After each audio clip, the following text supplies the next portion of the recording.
We are taking you into the news right now with the Fox 45 news feed. It's 11 a.m. This morning, we are getting a better look at all the damage left behind by Ian. The storm has been downgraded to a tropical storm, but it is still pounding parts of Florida, where it's heading next. Happening today, another attempt to get answers following the E. coli contamination in West Baltimore. The criticisms and questions residents still have. And a crisis in the classroom. A fight outside of a county school is caught on camera. The demands parents are making of school leaders. Fox 45 News Midday starts now. Live from WBFF in Baltimore, this is Fox 45 News Midday.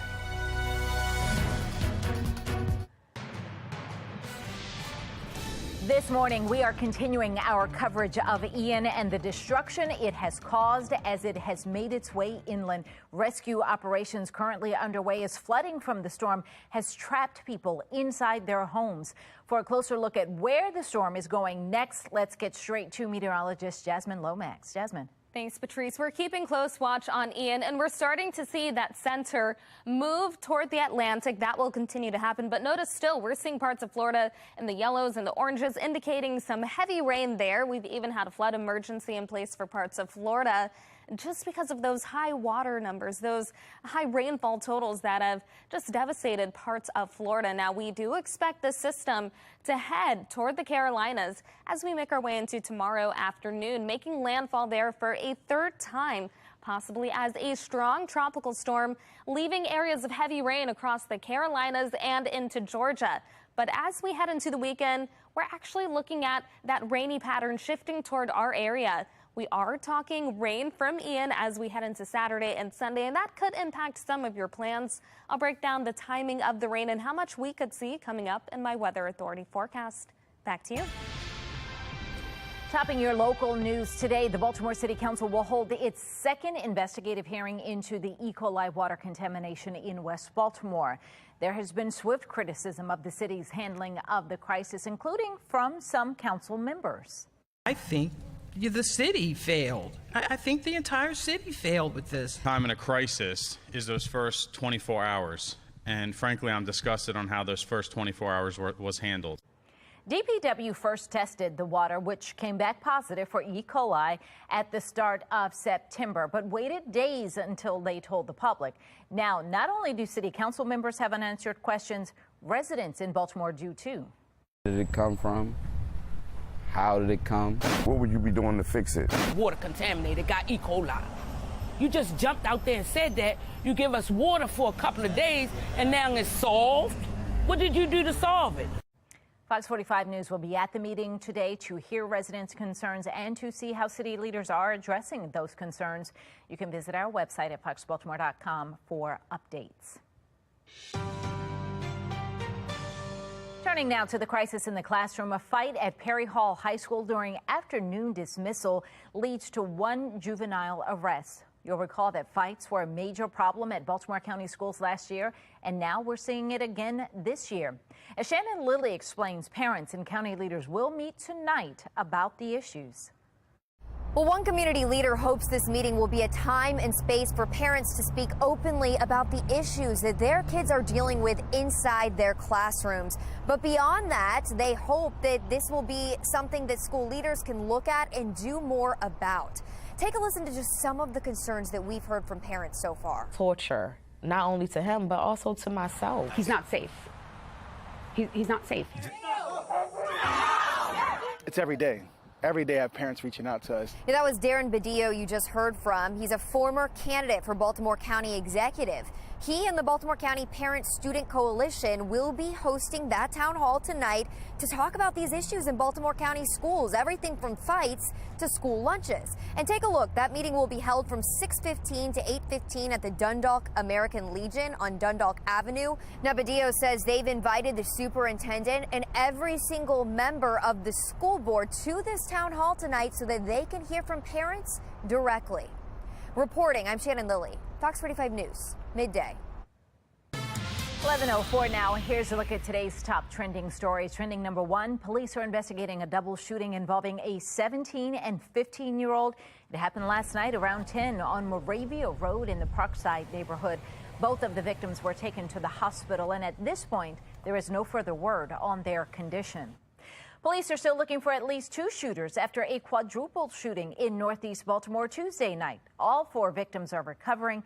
Anyone with information is asked to call Baltimore City Police or Metro Crime Stoppers. Trending number 2, Johns Hopkins University is shifting tonight's public forum hearing on its plan for a private police force to now an online meeting. It follows a scene last week when protesters took over the stage and shut down the meeting. Hopkins temporarily shelved the idea of forming its own police force back in 2020 in wake of George Floyd protests, but it is now moving forward.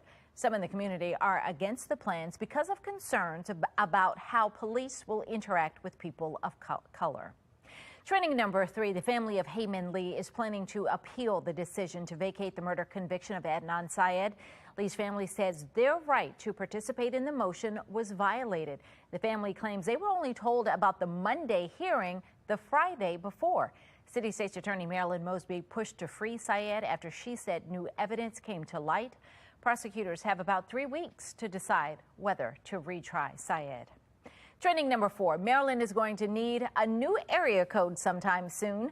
According to the Maryland Public Service Commission, phone numbers are running out in the 240 and 301 area codes, and the state is about to implement now area code 227. Those 2 current codes include parts of 11 Maryland counties, and numbers are expected to run out sometime in the spring of 2023. We're still ahead. A Florida reporter covering Hurricane Ian makes viewers do a double take after they noticed what looked like a condom on her microphone, what it was, and why it was there. And science is now confirming what women have been saying for months, what doctors are now saying about the COVID vaccine and how it temporarily impacted menstrual cycles. But first, a new warning for Americans in Russia, why the U.S. says they need to leave now. 11:07 now on Fox 45 News Midday. Fox 45 News, winner of 17 2022 Regional Emmy Awards, more than all other Baltimore news stations combined.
(11:09), we are back with a live look at our radar and a live look over Florida as we are continuing to track where Ian makes landfall next.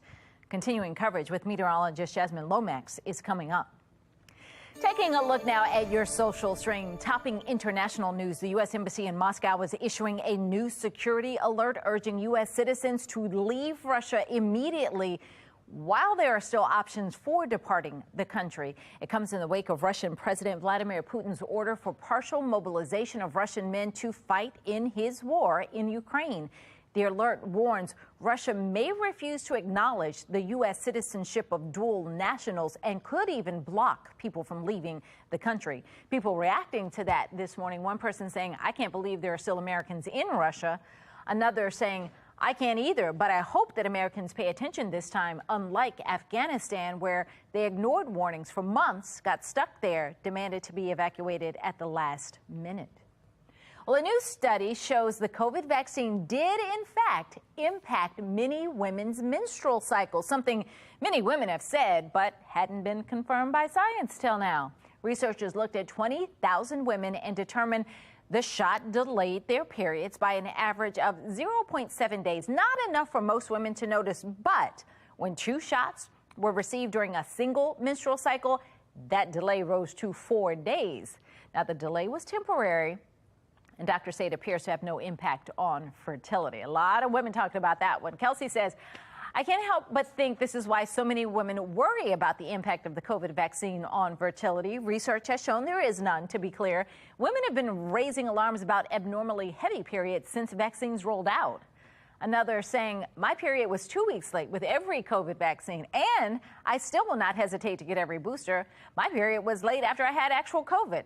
How your body reacts to an increased immune response says, say it with me, is normal. All right, actor Tom Hanks can add novelist to his resume. The Oscar winner's debut novel, The Making of Another Major Motion Masterpiece, will be up for sale in bookstores next May. Now, this is his second book. In 2017, he published Uncommon Type. That was a collection of short stories. So this is his first novel. People seem to be excited about this. One person saying, not the love of my life. Tom Hanks planning his debut novel release for May 2023, when my PhD will be over and I can go back to spending my time on my true callings, reading books and being in love with Tom Hanks. And another person, how nice. Maybe he'll make a name for himself. Good luck, Tim Hanks. Well, still ahead, a triple unmasking during night 2 of The Masked Singer. We're going to look at who was behind the mask. And a daring rescue caught on camera. Our live coverage of Ian and the devastation the storm is causing that continues after the break. And coming up at noon, it is Karamo. Then at 1 is Sherry, followed by back-to-back episodes of Hot Bench at 2. 11:12 now on Fox 45 News Midday.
(11:13) now. We are back with a live look out of Florida, where we are getting a better look at what is going on there as Hurricane Ian, now a tropical storm, still though pounding that state. You can see the high waters, the rough waters there. At times that water was over that bridge. A lot more calm in this area, but still Floridians dealing with a lot in the aftermath of Hurricane Ian. Firefighters came to the rescue of a driver who was trapped in flood waters. This is in Collier County, Florida. That was hard hit by Ian. This dramatic scene played out in Naples, where a woman was stuck in her submerged car on a flooded street. A firefighter with the Naples Fire Rescue tethered himself to his truck before then breaking a window to get access to that woman in the car. They were then able to pull her out to safety. But of course, motorists always urged not to drive in the floodwaters because of the potential dangers like this when you get stuck and you also just don't know what's in that water. Amazon is temporarily pausing operations at some Florida facilities due to Ian.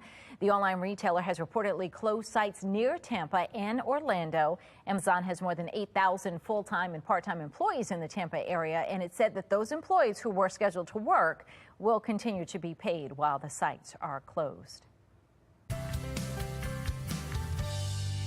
Trending today, the wait is finally over. Fox's Hell's Kitchen returns tonight. Get ready for Hell's Kitchen. Chef Gordon Ramsay kicks off Hell's Kitchen season 21 with a twist. 40-somethings versus 20-somethings in a battle of the ages. Season 10 winner Chef Christina Wilson is sous chef for the red team. Season 7 runner-up Chef Jason Santos is with the blue team.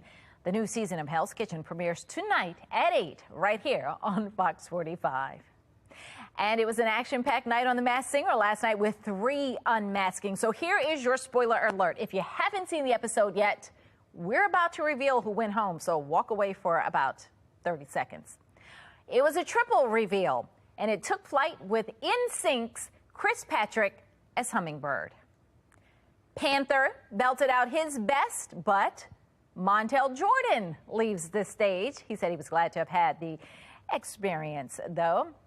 And the pirate, a.k.a. Jeff Dunham, brought the comedy, but was also eliminated.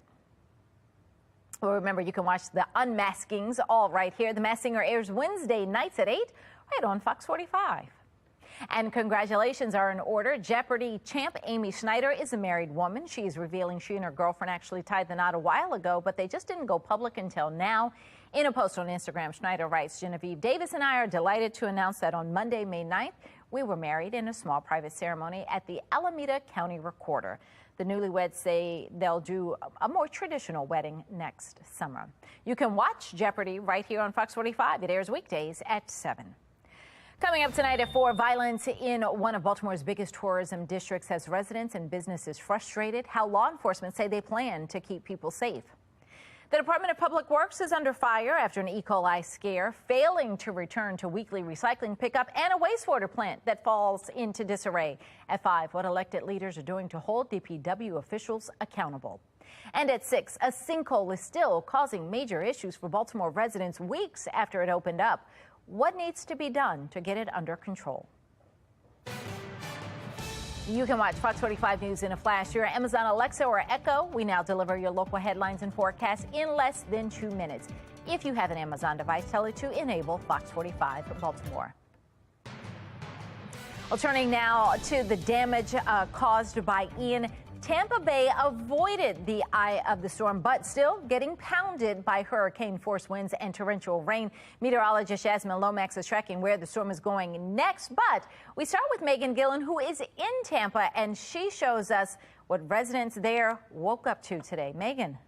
Right now, we are on Davis Island in Tampa Bay. We were trying to get to the beach here to check out the water levels and found a whole other situation of water levels here. This entire street just kind of flooded out here. The torrential rain that we saw overnight, leaving this as a result. Fortunately, we're starting to see it recede, but the wind still an issue. And as a result, seeing down branches and tree limbs like that one. I want to show you something else over here. As we come to dry land over here, you can see some flashing lights over here.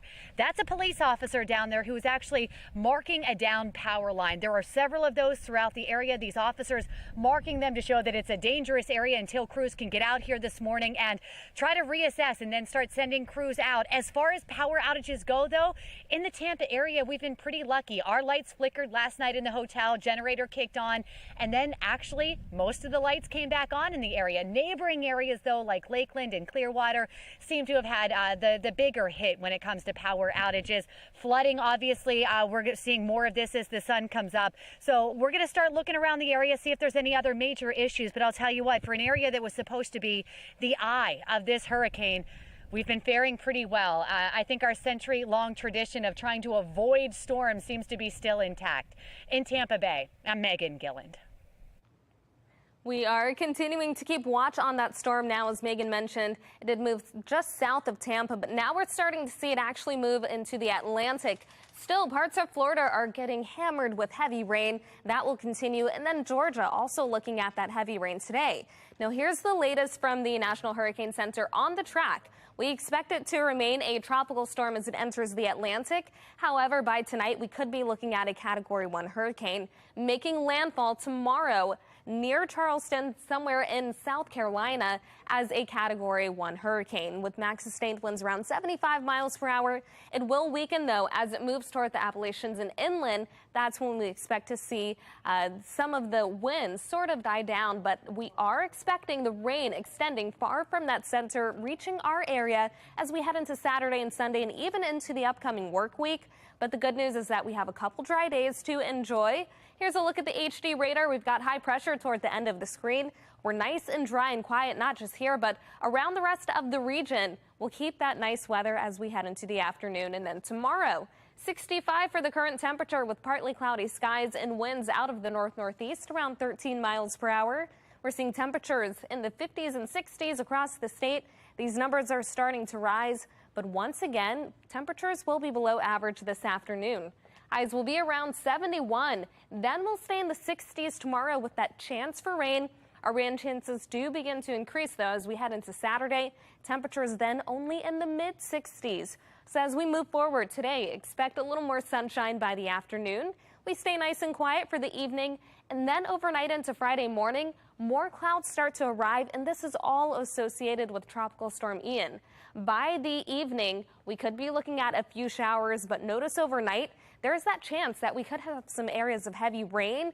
We expect the highest rain totals to stay to our south, but some models indicate that we could see around 2 inches, even greater than that, on Saturday and again on Sunday.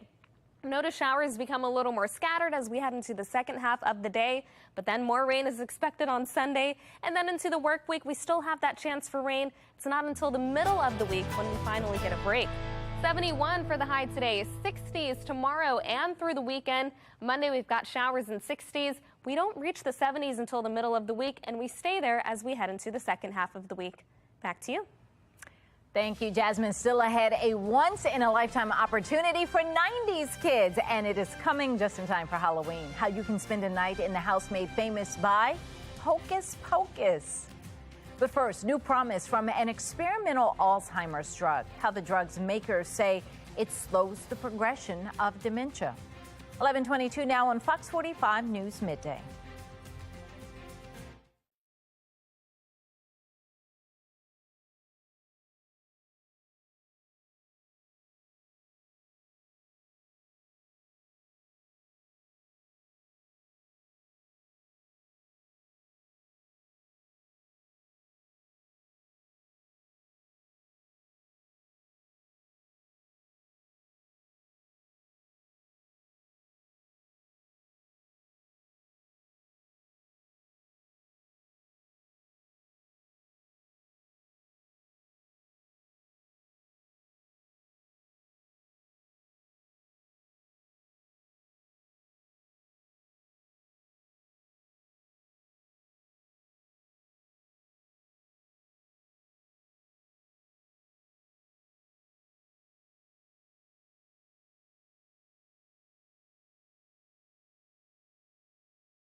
11:25, don't miss this. Drug maker Biogen is reporting promising results from its recent clinical trial of a new Alzheimer's treatment. The company says the new monoclonal antibody treatment slowed the rate of cognitive decline by about 27% in those studied. If the treatment is given the green light, it could be available as early as next year. In the U.S. alone, around 6 million people are living with Alzheimer's disease. Candy company Mars, the makers of M&Ms, is introducing a new character. For the first time in a decade, the iconic crew is expanding. Purple is the first female peanut M&M. Mars says she was designed to represent acceptance and inclusivity, which I don't understand. We're just including women. That's strange to me. She's known, though, for her earnest self-expression, her keen self-awareness, her authenticity, and her confidence. Well, there you have it. All right, time now for your lunch break. Fans of the Halloween classic Hocus Pocus now have the chance to spend the night at the Sanderson Sisters Cottage. Just in time for the release of Hocus Pocus 2 this Friday. A replica of the famous home is hitting Airbnb, and if they dare, guests can book a stay at the spooky property in the remote woods of Salem, Massachusetts. The spellbinding one-night stay will be hosted by the three Sanderson sisters on October 20th for two guests at only $31. If you dare. The black candle is in there, too, they said. All right, that's all we have for Fox 45 News Midday. Be More Lifestyle is up next. Mark Clark back to tell us what they're working on. Hey, Mark. Hey, Patrice, we got a fat show coming up. We'll talk about it coming up next.